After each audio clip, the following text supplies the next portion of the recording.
Good evening and welcome to Mountain Bears on our new time. Why is my camera so far left? Get back over where you belong. I swear I go away for a day and the cat rearranged my desk, tried to feed me to a panicle, something like that. Something. Oh, it is a week. It has been. It has been. Yesterday was a day. It was a long day. But it's a long day for 2 days out of the quarter. Well, yes. You know, and it's insane. Insane. All right. I'm getting out the social. So let's go ahead and dig into our first topic, and you have it up. All right. So, well, daylight savings time could take effect for the last time tomorrow. Amid the federal government debating whether to keep daylight savings time or toss it for good, the clocks are leaping forward an hour yet again. So here's why that matters and why it could be the last time U.S. citizens worry about changing their clocks. So daylight savings time was enacted in 1918 under President Woodrow Wilson with the idea of saving energy and taking advantage of daylight hours. In effect, clocks are pushed 1 hour forward in the spring and 1 hour back in the fall. The thinking behind the change is that the added hour will help people take advantage of more daylight hours in the summer, getting citizens outside more and letting more of everyday business see daylight.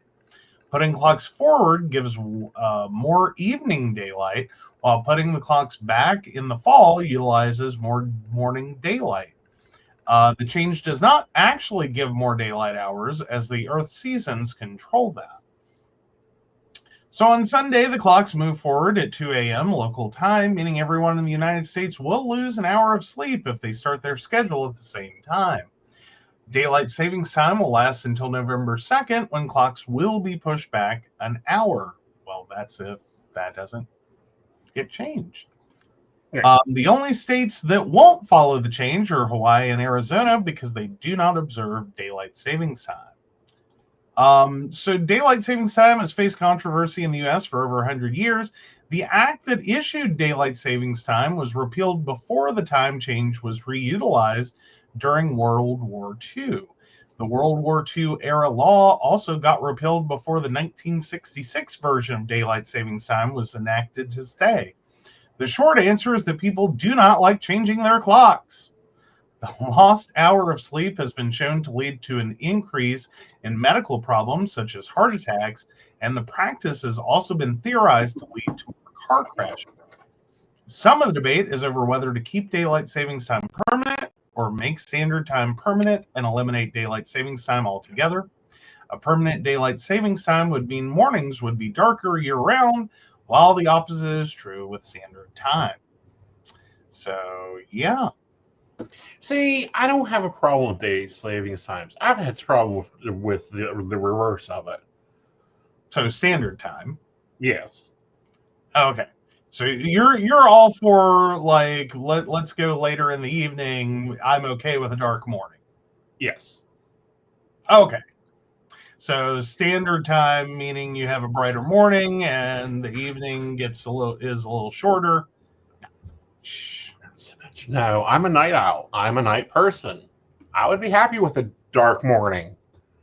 Well, and I think for a lot of people, considering when we're talking about driving to work, generally speaking, you'd probably cut out a few hours or at least some problems with traffic accidents, because you'll be at a different sun angle, and you'll have shorter periods where that angle is. Oh my God, you can see. So, I mean, I don't know. Having worked a job in which I never saw daylight, no matter what I did. I was working days, and I got there before daylight, and I left after daylight. And, so there was just no daylight in my world, no matter what I did. I mean, See, I think my only problem ever is like when I want to go hiking after I get off work. I can't go hiking most times because I gotta wait for the damn sun to come up. Like, can we like get the sun to agree to get its ass up and on the job by 6 a.m. every morning? No. Why Not not? without China doing created horrible. a fake sun. Why can't we do that? Just flip it on. Oh yeah, because no, that is not how that works. We're not doing it. We're not doing it. It's not happening. Stop trying to make fetch a thing. Okay, I'll work on rolling over. That'll be the next one. But no, so yeah, of course there are currently bills that are trying to change this. I don't know. It seems like every few years this just pops back up, and every time people are kind of like, "Yeah, I don't want to do this anymore. Screw changing my clocks." And then we start making the like heart attacks, and I think there's even been some theories as to stroke and Right. because it's stressful is the whole point. Is it throws people out of an hour of sleep, especially in the spring forward, and it actually does create issues with being tired and sleepy. Most businesses report problems for about a good week after time change with people being late, you know, or not making it to work because of car accidents, because again car accidents are part of this. So there's a lot that goes into that, and would it just be cheaper, easier, and less stressful for everyone if we just pick one and live with it? Again, I say daylight, standard time. We'll stick to standard time. That's why it's called standard time. Leave it be. Okay. What about Well, that gives you you the and all shorter the data problems? Ooh, in terms of it, because technically it doesn't really create a lot of data problems. There are some systems that just don't understand Right. that daylight time exists. Mm-hmm. You like in some software just doesn't get it. But ultimately, it's usually not that big a deal. Not at Mm-hmm. this point, really. Most systems have worked around it. Yeah, there's always a workaround, but I'll tell you, every twice a year, a certain network will lose transactions. Can understand. Well, because what can sometimes happen, and this is poor programming on Mm-hmm. display, is that it's trying to actually use time Mm-hmm. to store time. Mm-hmm.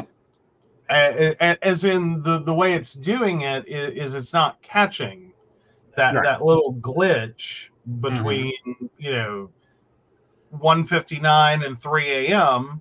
Mm-hmm. And so it's rolling to 2. It's counting an event as occurring at 2, Right. and it's like there's no such thing.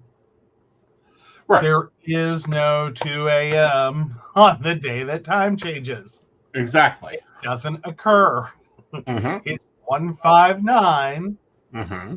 300. That's it. There's no 2 occurrence Right. technically if you want to get into it.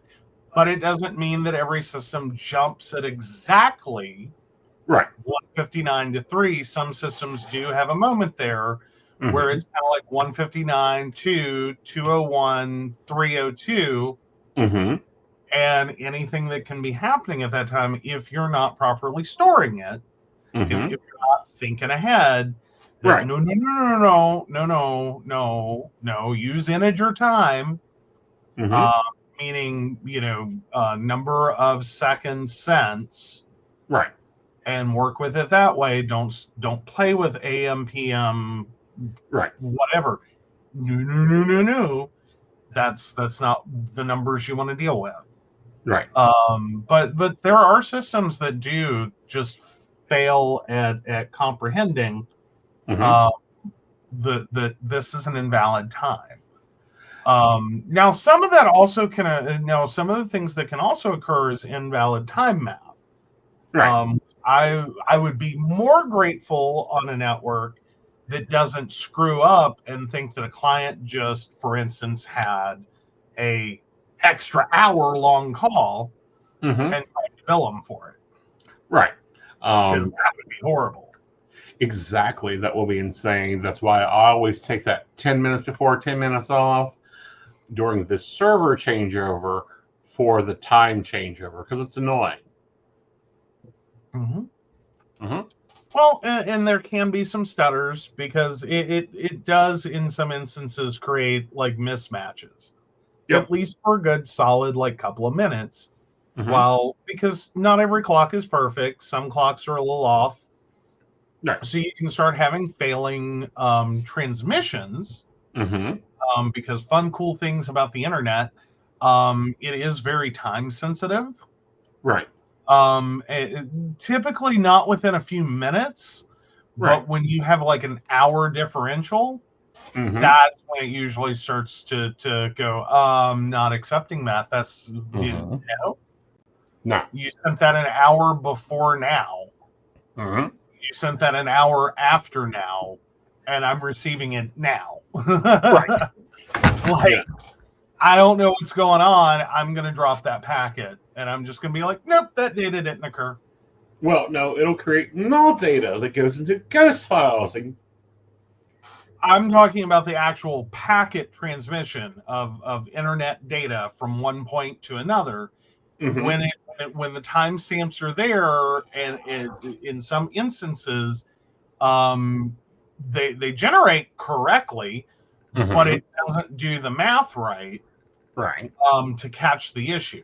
Right. Or if you have two clocks that are in very, for whatever reason, like wrong time zone, wrong whatever, and it generates this problem of like a massive time difference. Mm-hmm. You can start having like Wi-Fi issues, like your Wi-Fi will disconnect or refuse to connect. Right. Like different things until that time issue gets closer. Like a couple of minutes, not a big deal. Right. Once you hit an hour, 2 hours, 3 hours, then it's all off. Right. It's going to start rejecting. Right. Mostly because it's too old or it hasn't occurred yet. Right. So, yeah. Yeah. It's quite interesting. All right. Well, we did this week get some sad news in. And now we're getting some interesting comments from one of the biggest mystery men in husband show business. Dolly Parton's husband, now late husband, Carl Dean, passed away on the 3rd at 82. Now, he's had a good mystery game. Like, the Invisible took notes from him and has been taking furious notes. I don't know. I think Invisible's seen more often in public than Carl Dean. Yeah, very much so. And I think more to the point is it kind of seemed like, at least with Carl Dean, it wasn't just that he was very private and he didn't want to be part of the publicity and he didn't go to all the events, and it wasn't just that. It also didn't often, or I think for most people, feel like he really had an outside life. That it's kind of like she retired her husband basically. Mm-hmm. Like, just nope, you stay over here. Right. Well, and he had a very, very lucrative asphalt business and construction company. I'm quite sure he wasn't getting contracts because he was Carl Dean, Dolly Parton's husband. Yeah. But yeah, there's still though very like quiet, very out of the way, very not generally seen, has led to a lot of speculation and gossip and rumors and innuendos and all the things. Of course.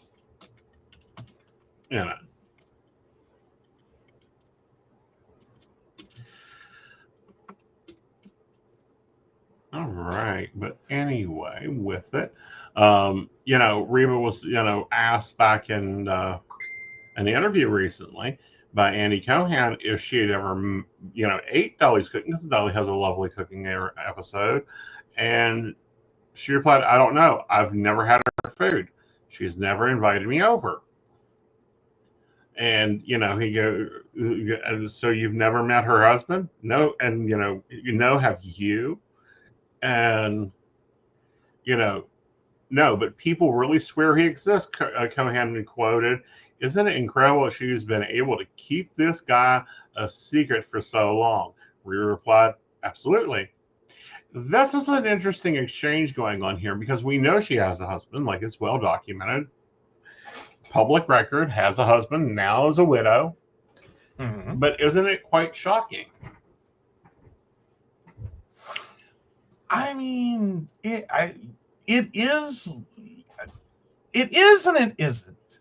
Okay. Like I think he very much could have very much been very, very, very serious when he said, "I don't want to be a part of Right. this whole celebrity thing."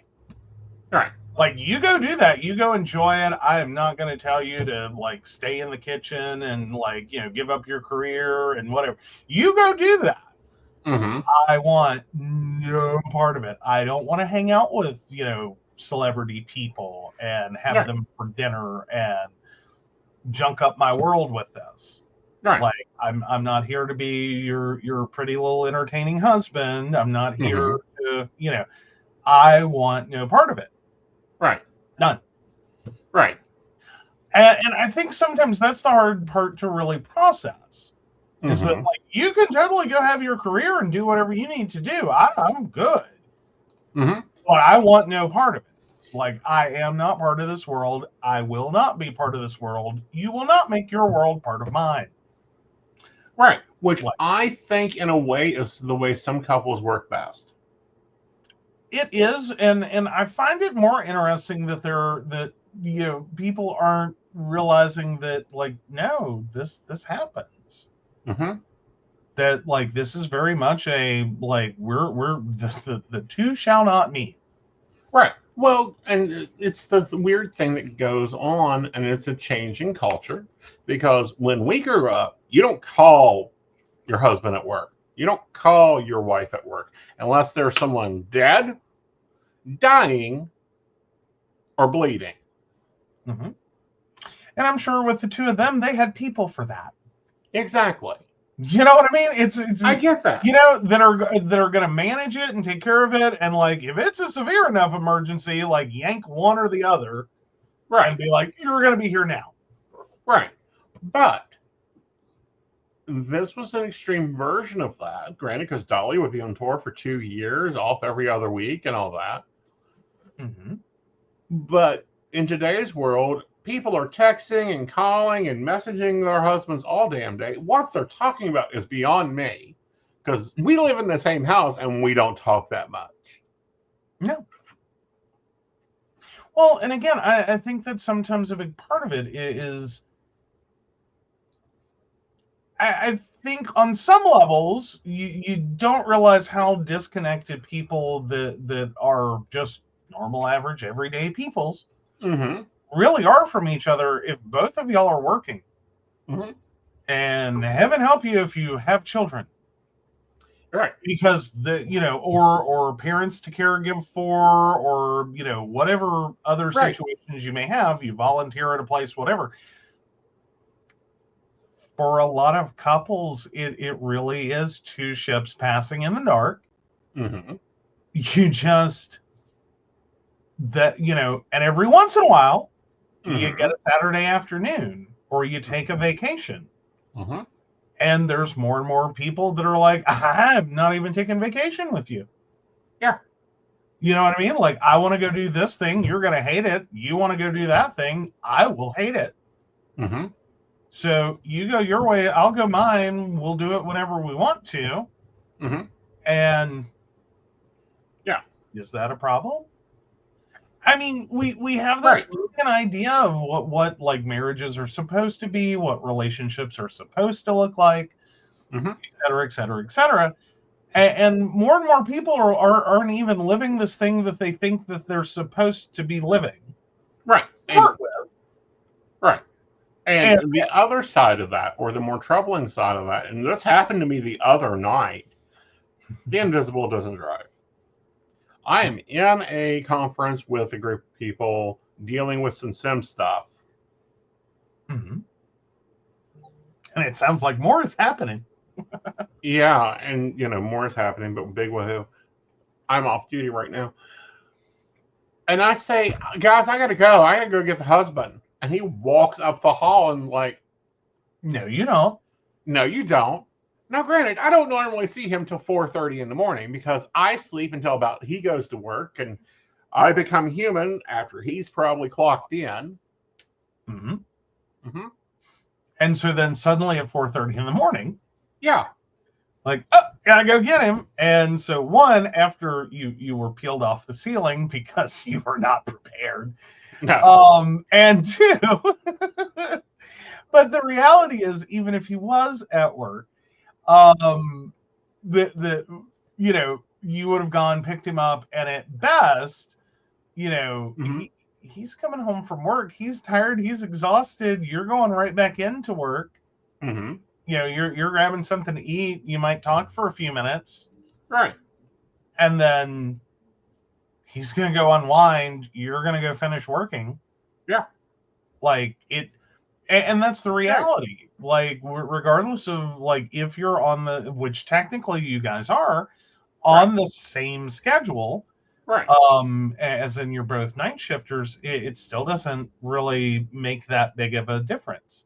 It doesn't. And, a lot of people are doing, and, I'm working a few jobs. He's working one job. You've got a full business to the point we now have a wait list for clients for you to take on. Well, yeah. Well, it's not just that I have a full business. It's and then, of like, the like podcasts as in I'm part of your business.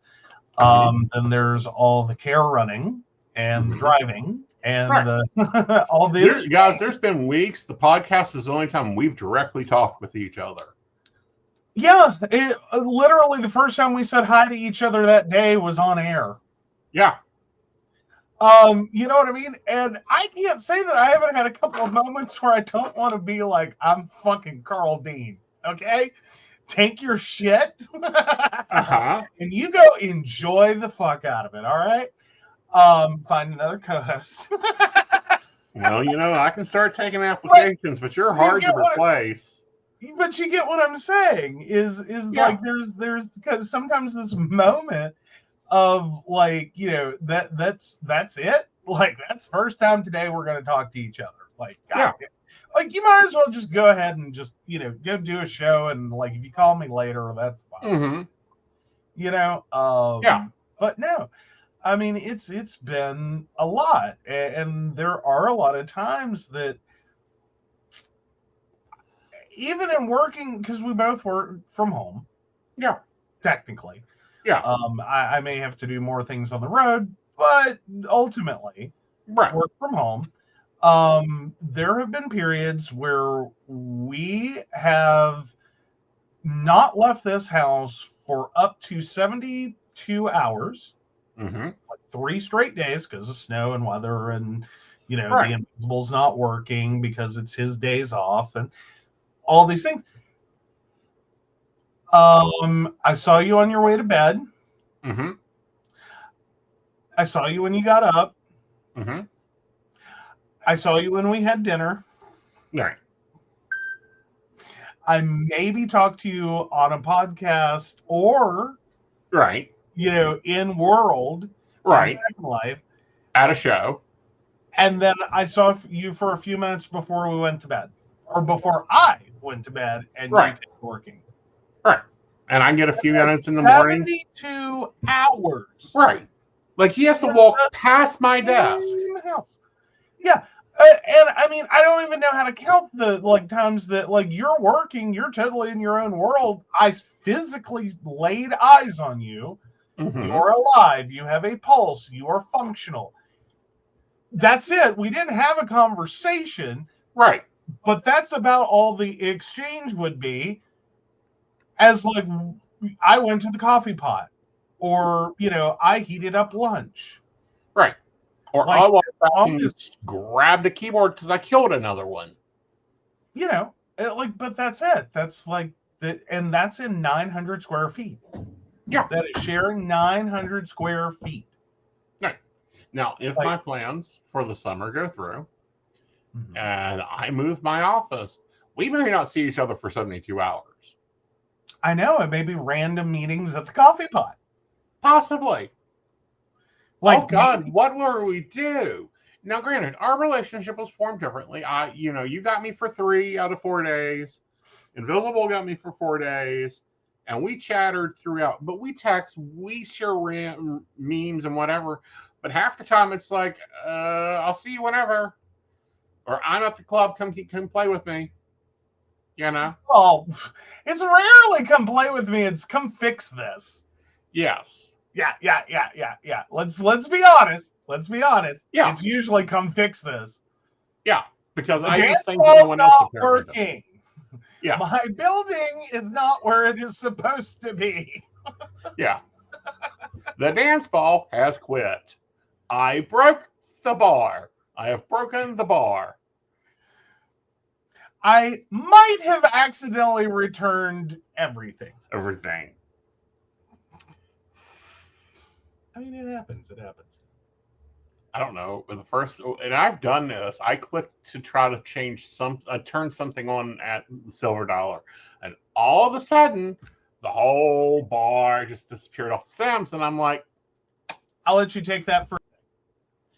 I'm like, oh, okay. We just blew the house away while I'm sending him a message. Get your ass in here and repair this. This bar is not supposed to dance off the Sims. So that was all fun and good.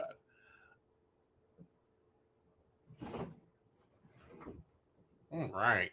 Guys, we're going to pop to commercial and I'll be right back. Maybe they gave us a commercial. Love diving into metaphysical topics, psychic insights, and lively discussions? Now you can help keep the conversation going. By becoming a Patreon supporter of The Psychic Coffee Shop, you'll gain access to exclusive content, behind-the-scenes insights, and special perks just for our patrons. Join our community and ensure that your favorite psychic show continues to thrive. Your support helps us bring more enlightening episodes, special guests, and deep dives into the world of the unseen. Become a patron today and enjoy a cup of wisdom with us every week. Click the link to join the baristas and unlock exclusive content. Thank you for your support. Unlock your full potential with Aeson Knight's life coaching. Are you ready to take control of your life and manifest the future you deserve? Aeson Knight, a seasoned life coach and master psychic, is here to guide you on a transformative journey. Whether you're navigating personal challenges, career transitions, or seeking spiritual growth, Aeson's life coaching services offer tailored guidance to help you achieve your goals.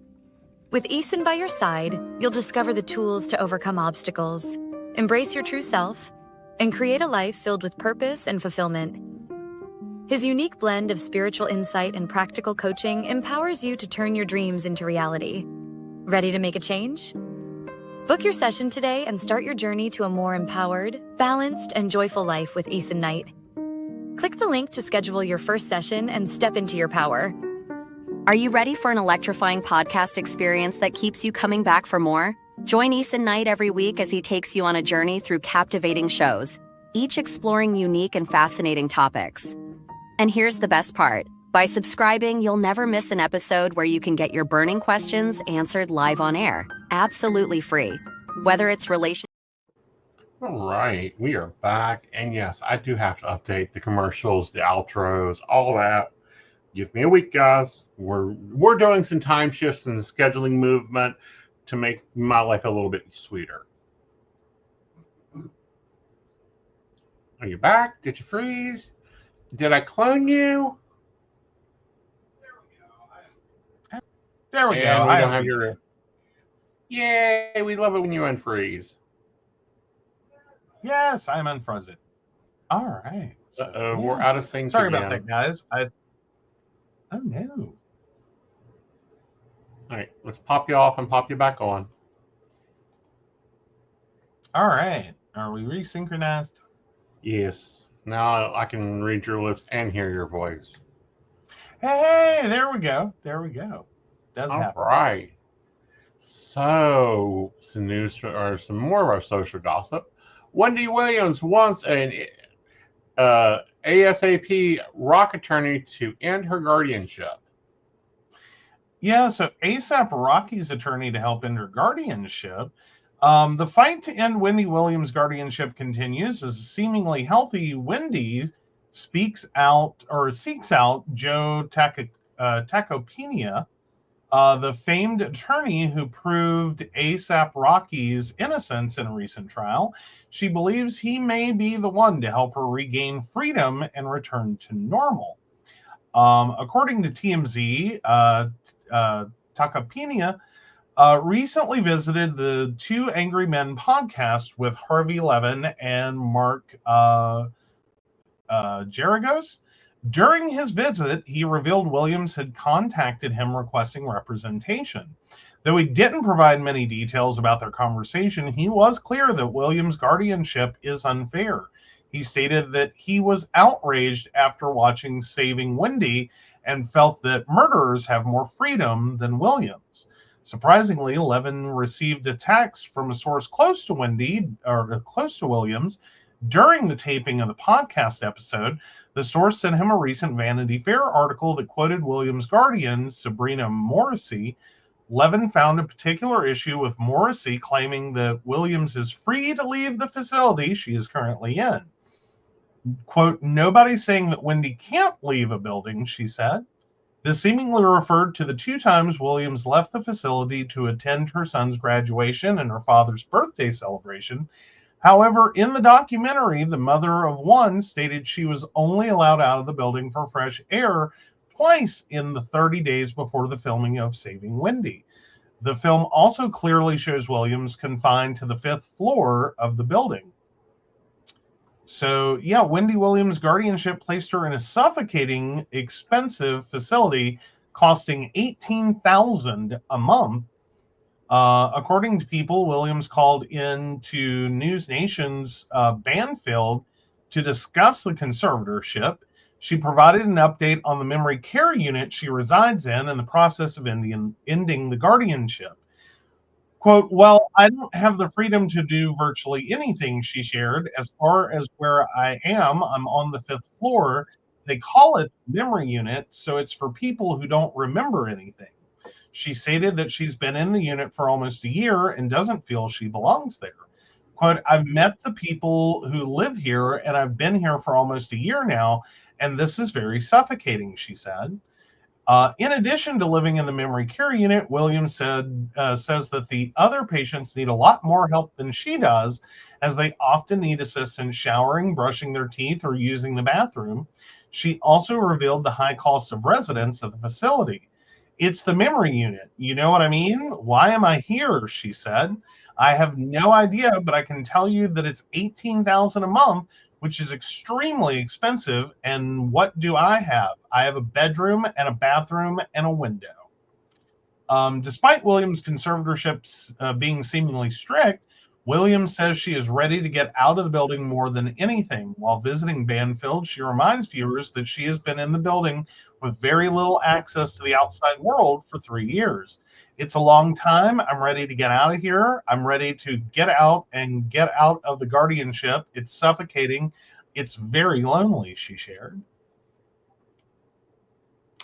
You know, at $18,000 a month, I'm quite sure she can get something better. First of all. Second of all, I really think she needs Rose, the one that dealt with Britney Spears' conservatorship. Not so much maybe this rock attorney. I mean, I think honestly, if it's a bad conservatorship or guardianship, that it's probably not going to matter who represents her or tries to represent her best interest. If it's a bad one, it's a bad one. I think you can. I think any lawyer could be able to navigate that and be like, look, this isn't the deal. Right. Like, we understand everyone's trying to take care of her and she may have some issues, but this doesn't seem the right way to do it. No. And I think the biggest issue here is, at least for Wendy Williams, as it currently appears, while she may have issues, at least at this point in her situation, in her medical conditions, whatever they may be, it seems like she at least has enough awareness to effectively understand that while she may have problems, this is an extreme level of overprotectiveness, and that her quality of life is suffering. Yes. Like, as in, you've basically locked her up like a prisoner to her condition, and she is consciously aware of that. Right. Which brings in some really big questions about, like, what is the right time to start moving someone towards a memory care unit versus when do you maybe need to consider something different? Right. As in, like, how can we, if she does have these issues and she is early stages in them, how do we best service her needs while allowing her the freedom of movement, of enjoyment of life, of quality of life while she still has it, which notably 3 years in, that really starts to strain on, like, its dementia, because typically as a progression of dementia, she should be showing some more cognitive decline that would detach her from actually even understanding. Right. And see, you know what I mean? Like, you have to have a continuity of memory to be able. Now, granted, there are some possibilities that as someone that is highly intelligent,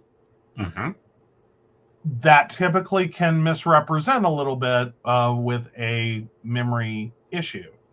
Because you can continue to get kind of the mimicry of a very competent adult because of high intelligence, and it's going to be much later in the disease progression before it basically collapses like a house of cards. Right. It's just her house of cards may be larger, so you can keep pulling cards.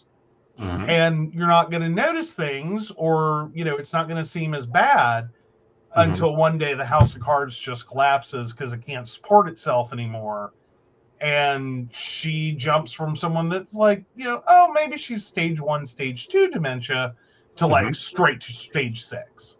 Right. That just boom, it's like night and day. Right. Because there was more to dismantle. She could lose more things and keep it all together, or seemingly all together for longer. But 3 years? See, and I have a problem with the way there's multiple problems with this case. I have a problem with her conservatorship. I have a problem with the person doing her conservatorship when she has a very competent niece that could be managing all of this. I also have an issue with them, locking her finances away with this person that she doesn't know. We had a problem with Britney Spears' father doing this. Now we've got Wendy Williams being locked up. It's but such see, a that's balance around. Well, but it's the back and forth of it. Right. Put it with someone who doesn't have a vested interest that is solely being hired to manage her care. Right. Or put it with a family member who you think is going to have the family member's best interest at heart and, won't do anything wrong. And it can go wrong either way. Right. Or it may be exactly what it needs to be, and that as competent as both may appear, and I'm not trying to throw off on Britney Spears. I'm just saying this is sometimes the challenge of a guardianship and of someone's faculties is as competent as they may appear, it can often sometimes be a lot of masking. Right. It can sometimes be a lot of, well, yeah, they're great right now, but that's because they're being properly cared for, they're receiving their medications on time, they're eating properly, they're not they're not getting drunk, they're not getting stoned, they're not doing drugs, they're not all of these things. And the minute you let them, out and let them run wild, this is all going to go straight to hell. Right. Like it's a tenuous grasp on, functionality. But again, it becomes this question of, but at this point, quality of life becomes a real serious consideration, because she's not unaware of her situation. Right. She's not totally incapacitated. Right. Like, and sometimes that's a lot of the, and we don't talk about it enough, like the caregiver guilt of like institutional settings and putting someone in a home, to go, the normal version of how this works out, of when you do that, for a lot of people, sometimes the best part of it, in a horrible situation, the one thing you can cling to is at least they don't know what's going on. Right. At least they're not really, as in there's a point in which they're nonverbal, they're staring out a window, they're incapable of most ambulatory functions.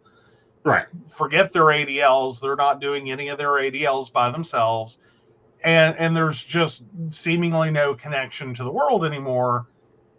It can, for families, make it a lot easier to make that placement, because at this point, whether you provide the care and you do all this yourself, right, or they're in a facility and it's handled by nurses and CNAs and other providers,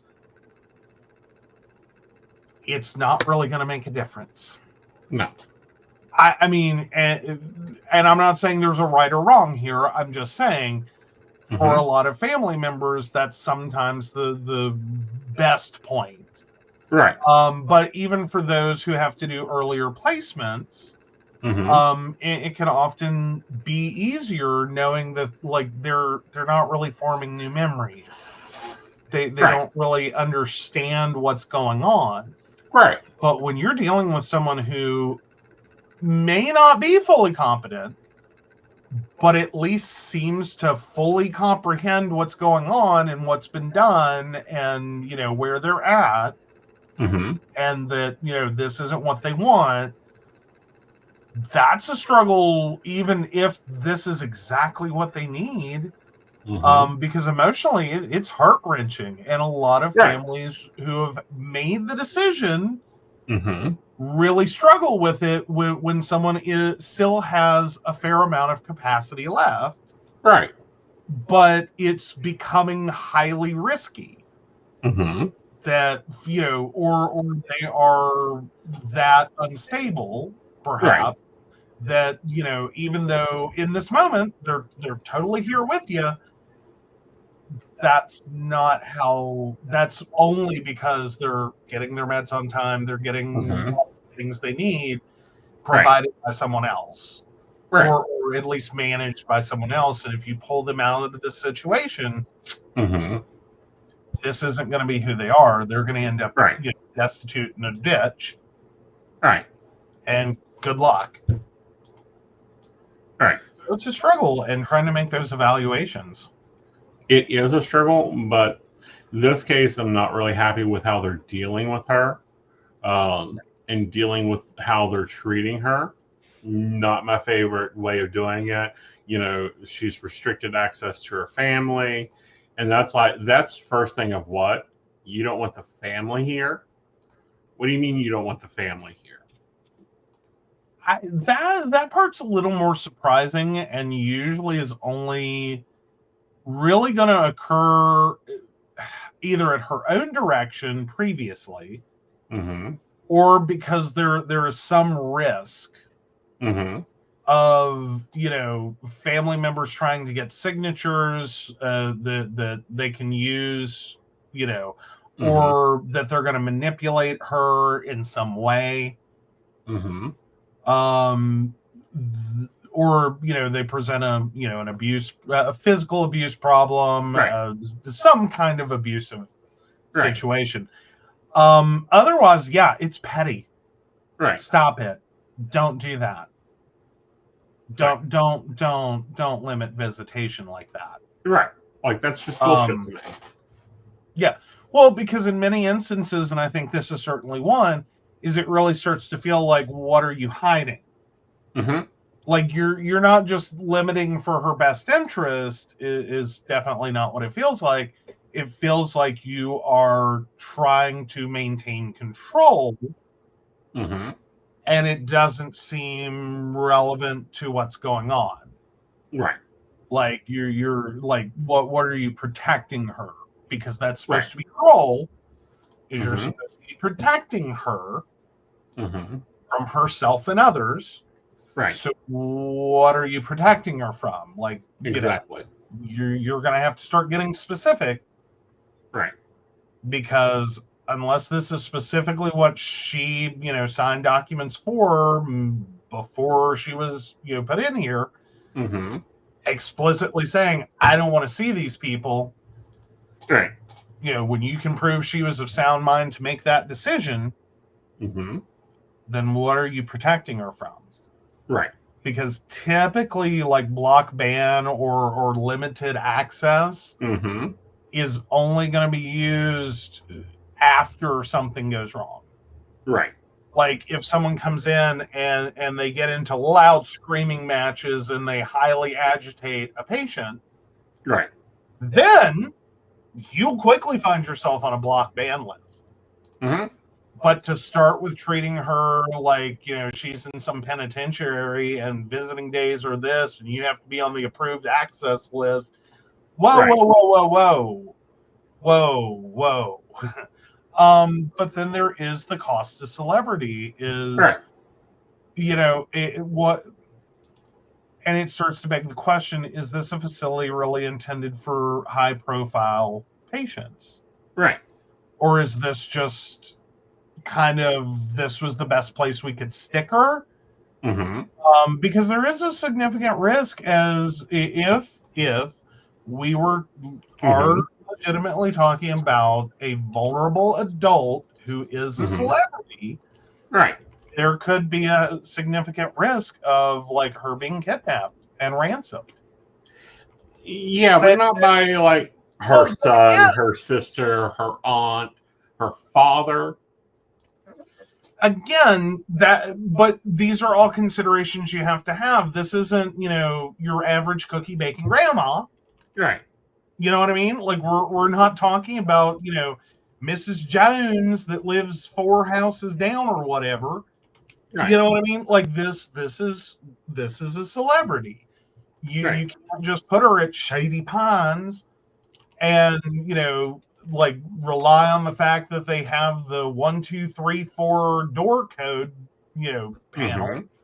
Right. Because almost all of them are like 1, 2, 3, 4, 0, 0, 0 something. Because it's too complex of a set of activities for most memory patients to manage. Right. And it's the unfortunate dividing line between, are you a patient or a visitor? Can you get out the door? I will say that is not there are true. Some now it doesn't work always. But it is sometimes the dividing line. It's the reality of the dividing line sometimes.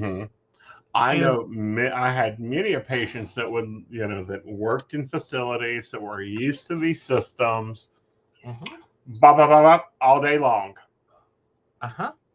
Change the And code, blah, blah, blah, blah, all day long. Yep. And it is surprising what, it can happen. And even sometimes just the fact that a sign reflects off a mirror behind the damn door. That was a legitimate problem at a facility. They couldn't figure out how people kept getting out. And someone finally pointed out that there's a damn mirror on the opposite side of the door with the great big sign that explains code to enter is 1, 2, 3, 4. What? Yeah. And it's a poor placement. But in other situations, yeah, you are dealing with a group of people that may not be able to figure out how to take their meds and take a bath and, God help them figure out what a car key does. But they can unlock a door. There's one like a safe cracker. They will open that door every single time. I had one patient, I would let do my damn taxes. She can balance my checkbook all damn day long, keep her busy. Otherwise, she was a total fucking nightmare. Hand her my checkbook here. Figure out my lost profits this month. Or I'm missing 32 cents, can't find it. We'll find the 32 cents. Without a problem. And again, it's the middle stages of dementia are fun. The skills that you keep and the skills that you lose, they're fun. Because we talk about dementia like it's this nice, steady, even progression from this point to this point. Oh, no, it's not. Oh, no, it's not. It's a more digestible version of what's going to happen. Oh, there's no rhyme or reason sometimes.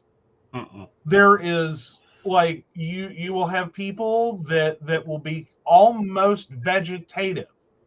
They can still play a piano. They can still remember the words to a song.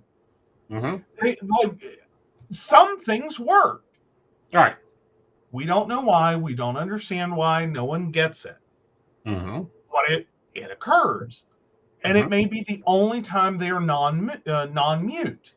Or that are active that they are active at all. Is in very specific limited situations, but in those moments, perfect. Right. If you're sitting here playing Mozart, how bad could your memory be? Good question. Except you are so far down the road, you don't remember how to take a bath. Right. That is some profound memory loss to not be able to take a bath. But you can sit down at a piano and play Mozart from memory. No sheet music, just put your hands on the keys, start playing. Explain that. And again, that's where we have a lot of problems talking about dementia. And no one knows. Right. No one gets it. Some of it is a muscle memory. Some of it could be that these are such repetitive things that they're just that ingrained in someone's brain that you can keep chipping at it for years. They're going to remember that long after their social security number and everything else is gone. Because they played that piece, 500,000 times. Over and over and over and over. And it's just, it has a large swath of brain to kill before it goes. And speaking of brains to kill, GTA fans are pissed. Oh, goodness.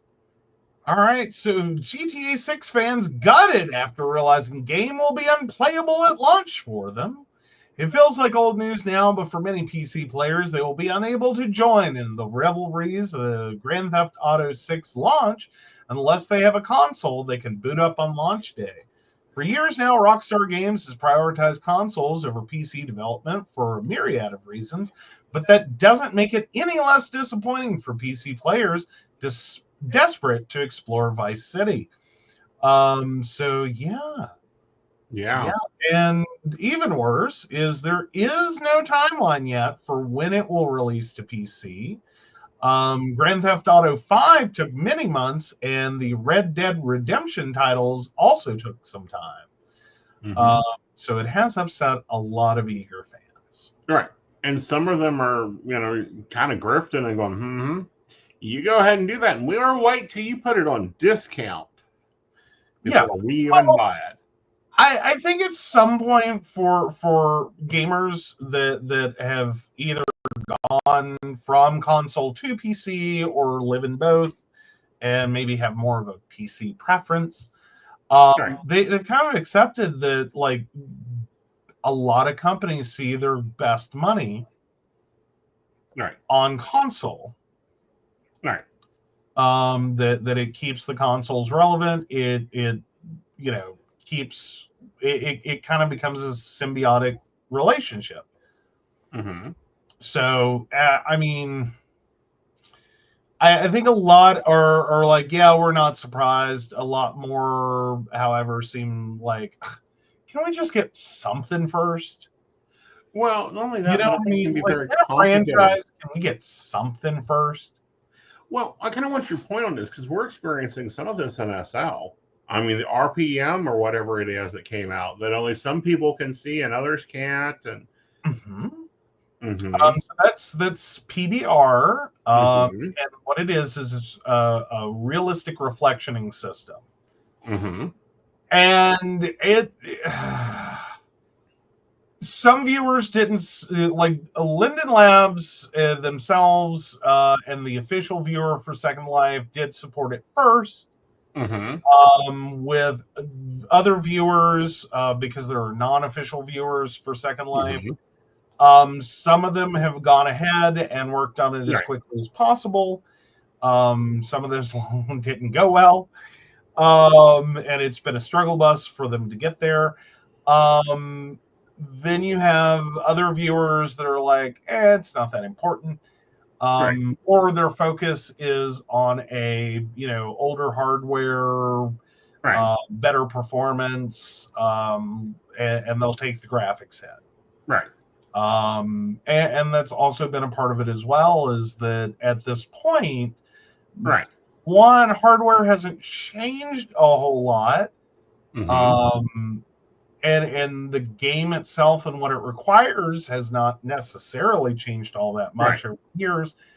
Like, it was real higher cost of entry in the beginning, and it's kind of mellowed out over time. It's like, well, if you have a computer that'll basically turn on and has a discrete graphics card, it'll probably run Second Life. Your performance is going to vary, but as long as it has those two things, you're probably okay. But for some, the requirements for PBR itself, it's the first big jump in the game in a while. That requires better performing hardware, because I generally have a great experience in Second Life, but I will say PBR crunches. Like, it does crunchy on my machine, and I think a little crunchy on yours at times. It can be, but well, and the other thing is the complexity. I mean, the complexity is insane with PBR. Like, your complexity goes up quickly, and I have my complexity lowered so that I don't put up with a lot of the insanity that occurs.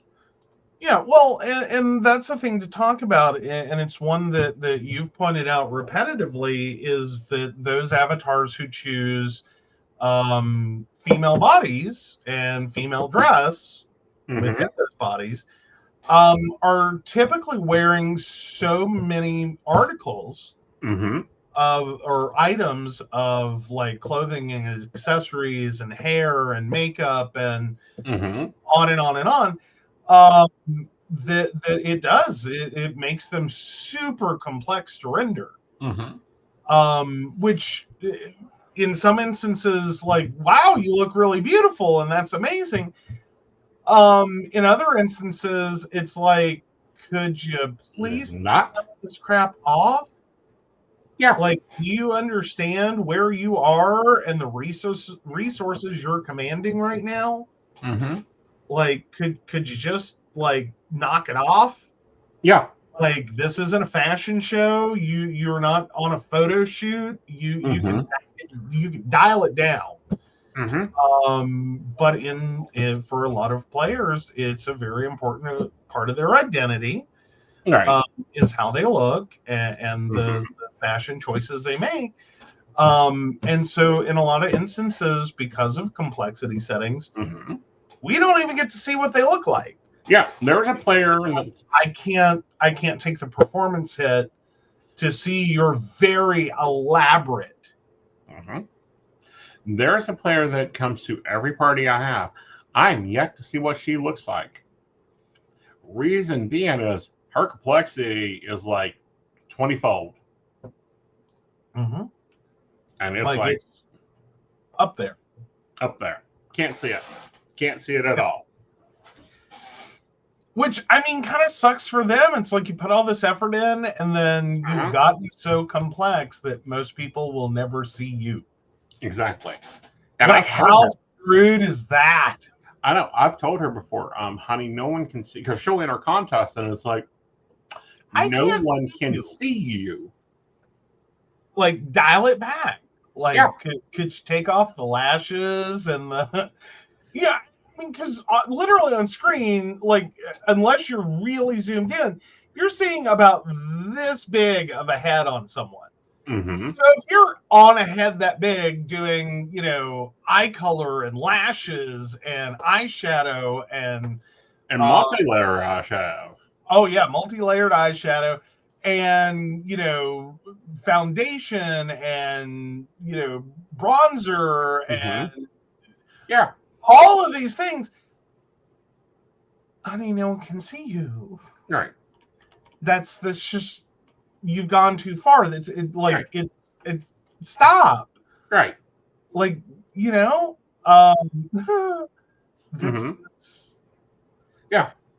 it's too much. It's too much. There are 40 people in this event right now.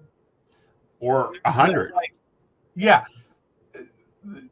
You're killing resources for everybody. Like it will literally turn into and especially the bigger a number of people are at an event. If you're talking about 100 people in an event and that's the complexity, one, that's 100 people trying to render you, and it's going to drag their system down to like 3, 4, 5 frames a second, if not more. Like just lag to hell and back. All right. Like it's not an enjoyable experience for people. Yeah. Well, you know, and that's it is one of the problems we have at concerts. Like the reason we moved this event, you know, the show is because of the concerts. But honey, you know, we have literally like half the night. I wear a bracelet that basically does shoutcasts or shout acknowledgments, and one of the biggest ones is take off all your non-necessary essential HUDs. Take off your non-essentials. Yes. Like, please improve the experience for everyone. Right. And it's really hard to really get people to do that. Right. But it also becomes kind of a thing when you're talking about games like Grand Theft Auto. And the fact that in a lot of ways, the game that they developed for console is very locked into the console and its hardware. Right. And like staying within the confines of what it's capable of. I also wonder how many PC players, and there's an offshoot topic on this as well, but how many PC players are really getting the experience that they paid for. Right. You know what I mean? Like if we're going to develop this game to run on hardware that's what the PlayStation, the newest PlayStation is what, 5 years old now? Yeah. I mean, hi, 5-year-old hardware? Yeah. Like seriously, that's what you're designing for? How, like, hello? Mm-hmm. And there's another offshoot that says, you know, who still owns a PC? Yeah. Like that's become a legitimate concern. Yeah. Like I'm waiting for my first client that just doesn't own a computer. Mm-hmm. And has no interest in one. That's Right. like, well, you know, I have an iPad and I have this, Mm-hmm. and I don't need a computer. Yeah. And why bother with it? Yeah. Like, and we came close to that. We did have one that came in for a website, Mm-hmm. and their business was running almost entirely off of a tablet. Yeah. Off a Chrome OS device. Mm-hmm. And it was like, oh no. Yeah. No, that's not. No, we're gonna have problems here. Yeah. Like we got to get you on a computer, Right. Quickly. Very quickly. And we got them on our computer, and they love it, and they're able to do the business. And I think that's a large separation we're now seeing is businesses on computer, not tablet yet. Yeah, we're not quite there. Mostly because a lot of the lower end devices, Chrome OS especially, right? That $150, like let me just put it out there, right? Stop buying the $150 to $300 devices at right. Just stop it, right? Please. They're so underperforming and so easily destroyed and completely unrepairable. Mm-hmm. Guys, please stop. Yeah. Like, please stop. Mm-hmm. Because they're some of the worst devices, and they just keep getting worse. Mm-hmm. Like every time I think this is the worst device I've ever seen, right, another one will walk through the door. Right. And it's like, I can't help you, and this sucks more. Exactly. Like, what the hell? So please stop. Please stop. Just stop. It's my PSA for the week. Exactly.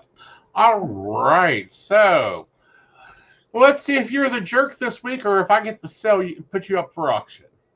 All right. Am I the jerk? I am done with my entitled family. I am a disabled 32-year-old female with food stamps, and I have money that comes in monthly from Social Security office now. My mother believes that I'm not mentally capable enough, and she tried to take my wallet with cards until she wasn't looking, and I had to steal it back. When she turned back, she was looking for my cards, and here is now a new thing about me. I now have days have to sleep with knives under my pillow. I can't afford a gun to protect myself. I can't afford security cameras. I am now fed up. I also bought my own fridge and put every food I own and drink I own into my fridge. I have put a lock on them because I would catch my brother stealing my food. Well, now in this house, it's survival mode for me. He tried to open my fridge, and I took my t-ball bat and swung at him with it, and he fell. Oh, well, I told him to stop stealing my stuff now. I also put locks on my shelving in my own pantry. Now my family is upset because I separated my food, and now I'm not sharing. Here's a context to that. I'm on food stamps that's given by county. I can never work again because of the disabilities I have. Social Security office said I can never work again because of the disability I have. I probably will not remember writing this tomorrow, but I do not care if they're family anymore. I'm tired of being taken advantage of.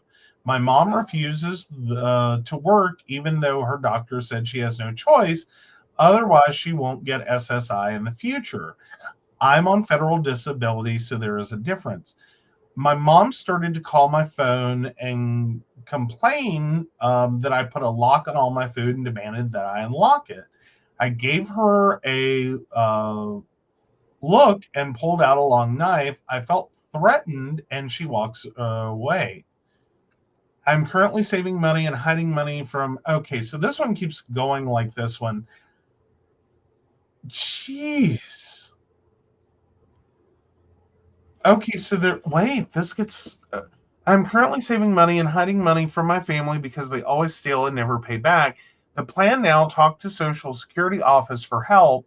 I also purchased auto insurance and didn't put my mother on. I also went into my mother's room when she was out, and my sister was in her room. And when my brother was in his, I took back my second key. I have 2 keys to the car I own.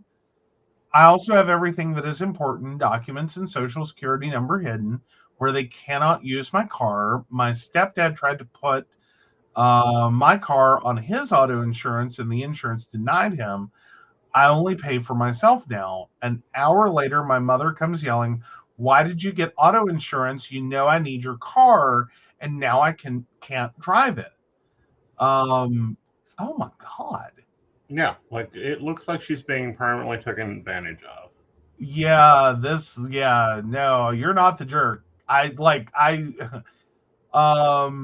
Yeah, I'm currently searching online for a home that allows service cats. I will have to ask SSA office for help because I do not know how. Jesus. I hate stories like this. No, you're not the jerk. Your family, however, oh my God. Mm-hmm. Like, it gets back into that like whole conservator thing we were talking about earlier. Mm-hmm. Is the people you'd least expect to like use and take advantage of someone, especially when you know they've for whatever reasons have been approved for disability. You expect family is going to be the ones to like take care of you and treat you appropriately and maybe be a little overprotective, but Right. not like take advantage of the fact that, you know, like give me your social or give me your benefits card and I'm going to take all your food and I'm going to take your car and, you know, take all your money. Mm-hmm. Oh my God. Like, why can't adults adult? Right. Please be an adulting adult, especially Right. if you're going to move someone in with you. Mm-hmm. But I think that is what a lot, unfortunately, I think this is a far more common experience than most people realize.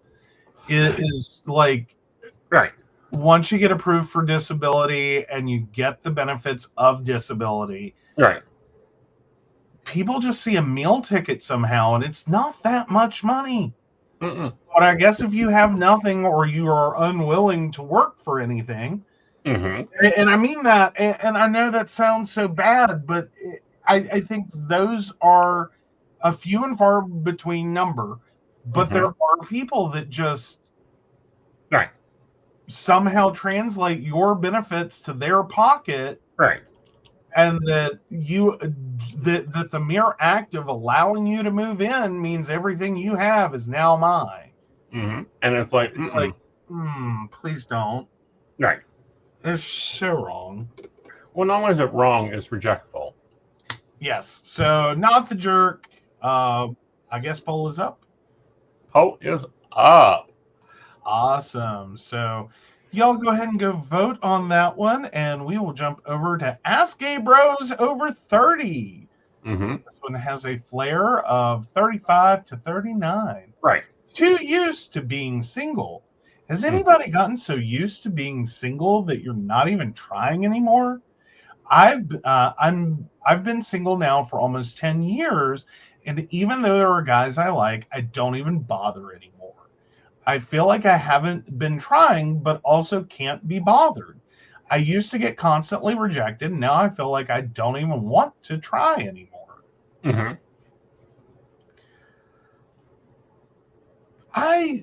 I think that's the better version of like what often happens in that like 35 to 39 range. Yeah. Like it's a hard time to date, okay? Right. Like 30s are a horrible time to date. I'm just saying, like that's my personal opinion. But I see it in a lot of people. I see it in a lot of different ways, and then I see the reverse of it. And example me, I've not been out of a relationship for almost 24 years. Yeah. For me at least, I think your 30s are a horrible time to try to date. You're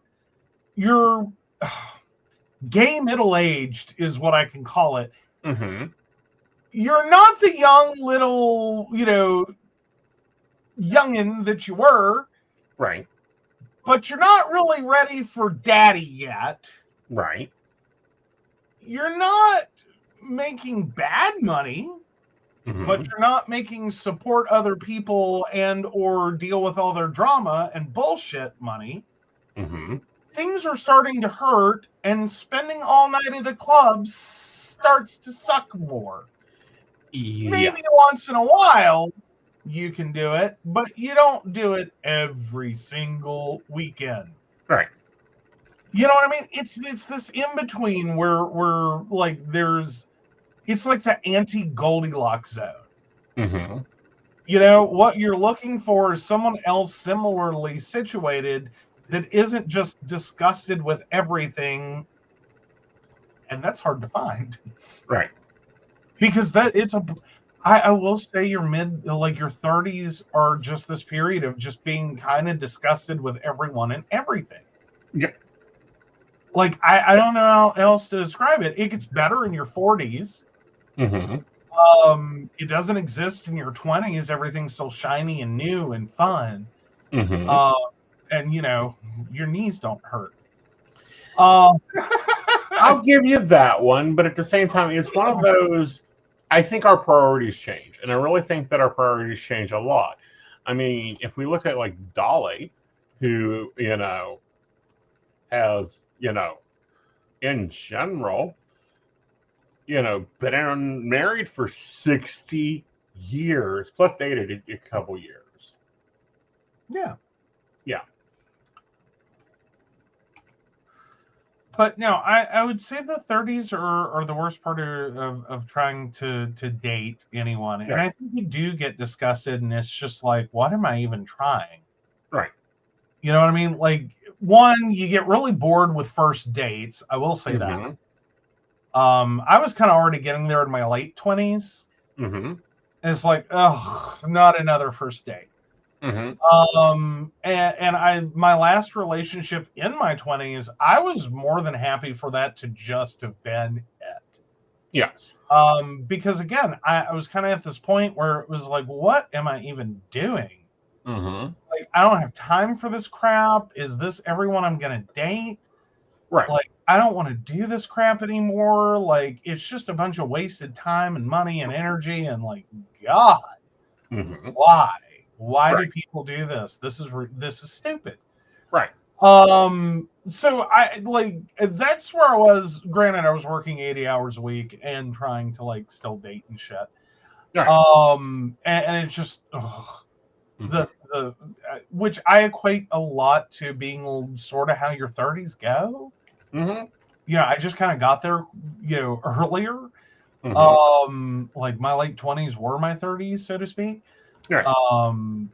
But I seem to be living life out of order anyway, so that's kind of a different experience altogether. But no, seriously, your 30s are a horrible time to date. I will say for traditionally the 40s you're headed into, the next problem you face is you're cool with dating. You kind of rekindle some excitement about it. But then everyone starts getting sick. Right. Like, if you still have living parents and grandparents, you're about to start facing the realities of aging. Right. And, people needing doctor's appointments and having heart attacks and strokes. And it's not happening necessarily to you. Right. But it starts happening to, like, your parents and your grandparents. And you have to start, having conversations about things like, funeral arrangements and long-term care facilities. And right. You kind of like get yo-yoed through those. again, for most people, like your 40s are about when that starts happening. And it's kind of like dating school again, but now you're going to date someone and they're going to be going through the same thing. Right. So it is a lot of like conversations that suddenly abruptly stop and you don't know why, and then you're going to find out later. You know, oh, my mom got rushed to the hospital. Oh, my grandma had a heart attack. Right. And it's legit. I'll tell you now, it's legit. Right. And it wasn't intentional. It's not because they didn't like you or you suddenly said something that gave them the ick. Right. It's just life happened, and oh my God, it was 3 weeks before I ever picked the phone back up again. Exactly. And it's like you just move forward with it. And it's like, okay, this happens. Yeah. And so it does kind of, it gets a little weird. Like some things start running kind of hot and cold on that front. Right. So it's definitely a different experience. Right. And it's like, you got to sometimes just be very much like, this is where this is at. And you work with people. And then Aeson shows up. Exactly. And it's like, and I wasn't looking for him. He wasn't, and this is what I keep telling people. We weren't looking for each other. No. Like, I mean that in the most sincere ways possible. I had like left my 20s, ended up moving back to West Virginia, became a caregiver. The last thing I wanted was to date. And or like to, and when I say that, I mean like seriously date. Right. Like going on a date sounded great. Spending a day together sounded great. Right. Was not looking for anything more than that. Right. And you're kind of always up for, buy me dinner, I'll do anything. Yeah. Well, I mean, you're kind of happy-go-lucky. I am. So yeah. At least, I mean, on that front, you're pretty happy-go-lucky. Like, take me to a place I want to go to. That's awesome.